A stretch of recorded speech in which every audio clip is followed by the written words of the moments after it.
Welcome to the SoberQ podcast. My name's Peter and I am an alcoholic. My sobriety date is the 15th of June 1991. I have a sponsor. I have the honour and privilege of sponsoring a number of men. And my home group is the Melbourne Men's Group. It meets on a Thursday night in Albert Park. The question that I've been asked to speak on is Step 9, how did our lives change after we made amends? Step 9, making amends, is one of the most important and difficult aspects of the program. It's listed at number 9 because there's quite a fair bit of preparation work to be done before I embark upon this step. This is the first time that I had an opportunity to go out into the world and the people that used to indict me and make amends and try and square away all of the problems and make reparation for the stuff that I'd done as a drinker.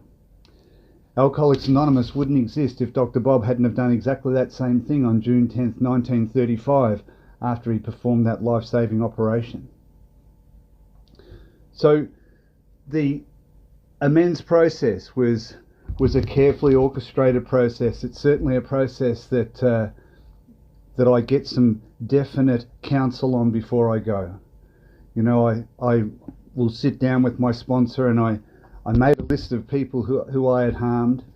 A lot of those people had come from my inventory lists, but I'm asked to go further and to look further into where had I harmed people and how.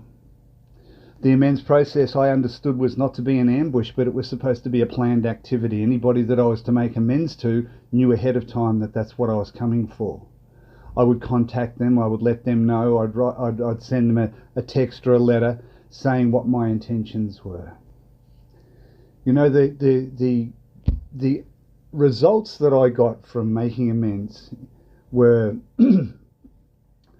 not so much the 12 promises that we talk about at the end of step 9, on pages 83, 84.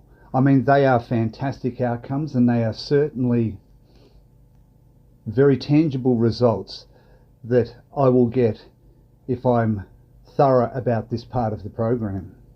But if I'm to be honest, the results that I got after I went around and made my amends, after I paid the money, after I gave back what wasn't mine, after I admitted to people how inappropriate my behaviour was, whatever the form my amends took, after I embarked upon that process, I guess if I was to describe in AA literature terms how I felt, the 5th step promises, or the results after the 5th step, is probably the best way I could describe how I felt after I had made my amends. You know, I could look the world in the eye. I could be alone at perfect peace and ease. My fears fell from me.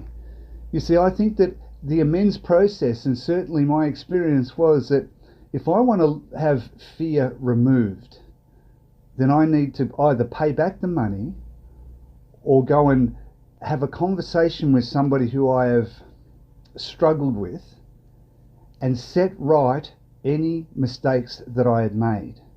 And following that process, I was able to look the world in the eye. You know, I could then be at perfect peace and ease. You know, I felt the nearness of my Creator. I felt at one with the world and the people about me. And I guess that's the process. That's why it is that I make amends. I make amends because lack of unity was my problem, and that's why I drank. And I make amends because I want to be unified and in unity and unison with other members of the public and the world about me. Thanks for allowing me to share. If you would like to share your experience on a recovery question, visit the SoberQ podcast website at soberq.com. Thanks for listening.